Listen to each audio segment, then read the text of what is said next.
Hey guys, welcome back to my channel. Today we're gonna talk about a combination of two of the best pastries out there, a pretzel and a croissant. I'm going to explain you guys exactly how to make them, and if you haven't already, hit subscribe up there or also check out my other pretzel videos. And let's get started.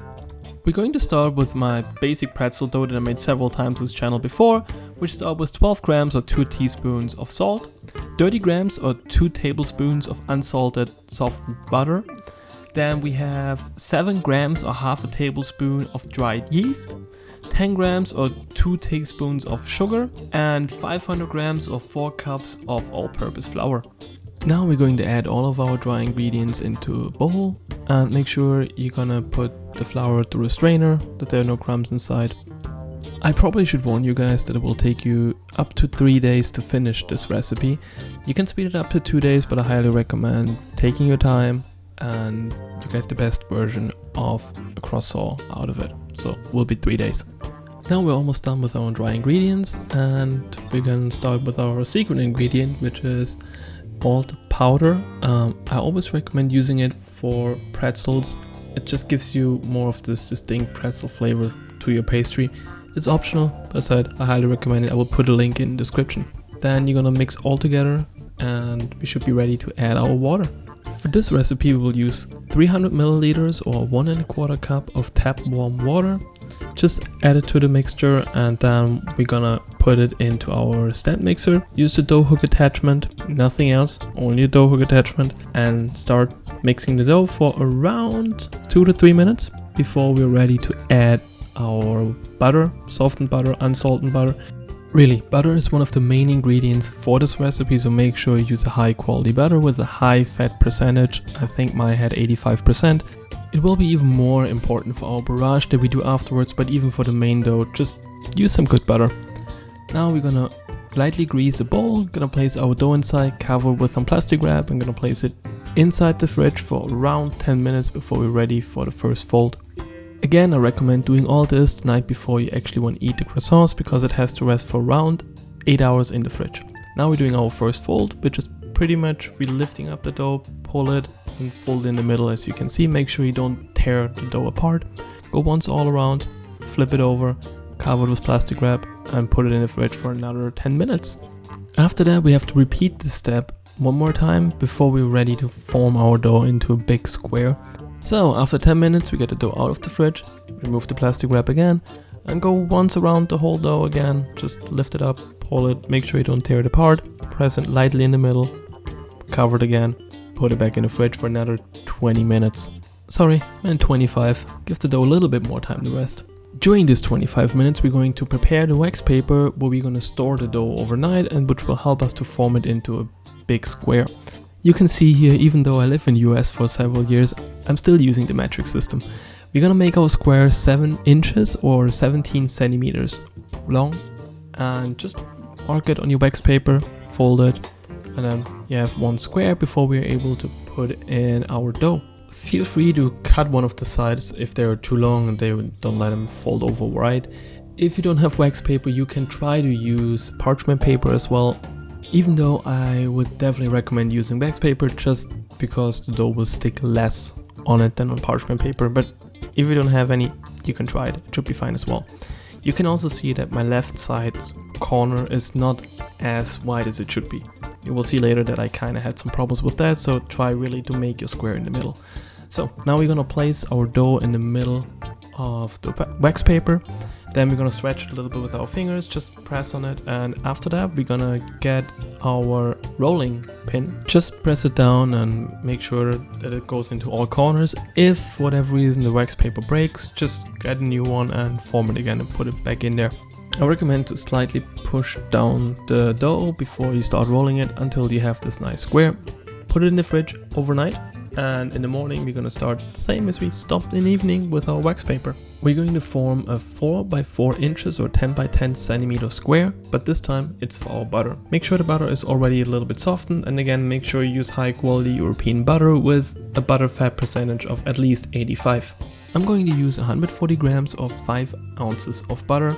Just cut it into 3 or 4 equal thick pieces and then we're going to place them in our square. Just, it doesn't matter if they're a little bit higher or if they don't align perfectly, just put them in there, fold it together, and then you're starting to hit that square with the rolling pin several times until you have a nicely formed square. Make sure it really is completely aligned. Otherwise, if you have still a few pieces in there, it will break apart when you later roll it. Also make sure you keep an actual square. So after that, you're gonna place it into the fridge for, I would say, at least 1 or 2 hours. And then we're gonna get our dough out and we start to form the whole thing.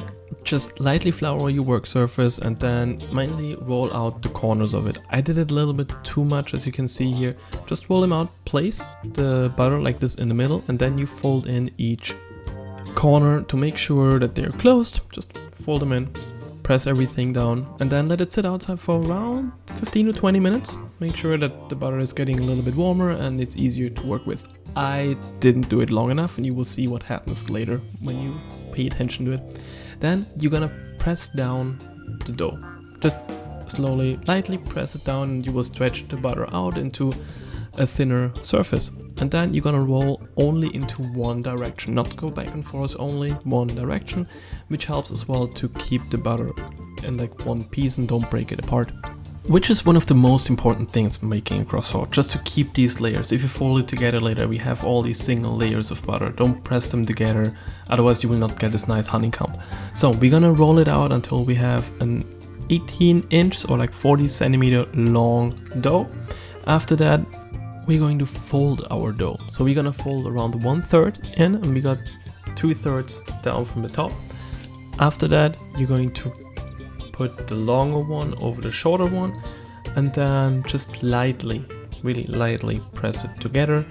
And then we're gonna wrap it in plastic wrap and put it in the fridge for 1 to 2 hours. Just give it enough time for the butter to cool down and for the whole yeast to rest again, which is easier to roll it out at the end. Did I just say yeast? I meant gluten. Gluten, to relax, easier to stretch. Not yeast, gluten. So, fold in plastic wrap, put it in the fridge, and see you guys soon for the next fold. Now 2 hours later, our dough should be cold again, the butter should be pretty firm. We're gonna lightly flour our work surface, and we use a rolling pin to press down the long way, not wider side, so wrong way, just stretch it out again. And then if you wanna roll the rolling pin, only roll into one direction. Don't press too hard because we don't wanna smash our layers of butter and dough together. And we're folding it again after we reached 18 inches or 40 centimeters. We're gonna fold in 1/3 and gonna cover it with the other third. Then we're gonna wrap it in with plastic wrap and put it in the fridge for at least 2 hours. Even better would be overnight, and that will make a good croissant if you give it time. Just give it time, let it rest overnight. That will give you that nice croissant with all the different layers that you want with the nice honeycomb. And now we're finally there at our final fold, roll, whatever you want to call it. We're gonna roll it dough out until it is 10 inches or 25 centimeter wide and a 1/4 inch or 1/2 centimeter thick. Just roll it out all the way, and then we're gonna cut the edges off so it looks like a nicer square, which will help you later to get this nice layers when the croissant will bake. Now you're gonna make a mark every 5 inches or 11 centimeters, and on the other side you start with 2.5 inches or 5.5 centimeters, and then you go up to 5 and 11, and then you're gonna cut out these triangles as you can see here. Then you're gonna stretch them a little bit, and then you roll them. Just don't press too hard, just roll them lightly, and make sure that you place that little thingy at the end facing downwards, otherwise the croissant will open while it's baking. Next we're gonna put them into the oven for at least an hour. The oven is turned off, door closed, only turn the light on, which will help the whole thing to rise. They will nearly double in size. After that, you're gonna place them in the fridge for another hour, so they will form this nice layer on top. Make sure that they are uncovered in the fridge. Next, we're gonna make a pretzel out of the croissant. We're gonna use sodium hydroxide together with water. We're gonna use 30 grams and 1 liter sodium hydroxide, so it's a 3% solution. Make sure to wear gloves for this step and be really careful that you don't get anything on your skin. If you don't want to use sodium hydroxide, you can use baking soda, even though with this recipe, more than for the other ones, I really recommend using it. I will put a link in the description. Now we're gonna dip the croissants in the solution for around 10 seconds, get it out, put it on the baking tray, If you don't want to do that, you can use a silicone brush. Just brush them with the solution, and that's all. That will give this nice browning on top of the croissant and make it pretty much a pretzel. After we're done brushing them, we're gonna preheat the oven. Or you should do that even before. Just preheat your oven for 410 degrees Fahrenheit or 200 degrees Celsius. Put them inside for around 15 minutes and we're done. Like I said, it's the best combination you can have when it comes to pastry. Trust me, try it out. I love them. It tastes so good. And that's the end of my pretzel series. Do me a favor, hit subscribe and check out my other videos. I upload weekly. And again, thanks so much for watching.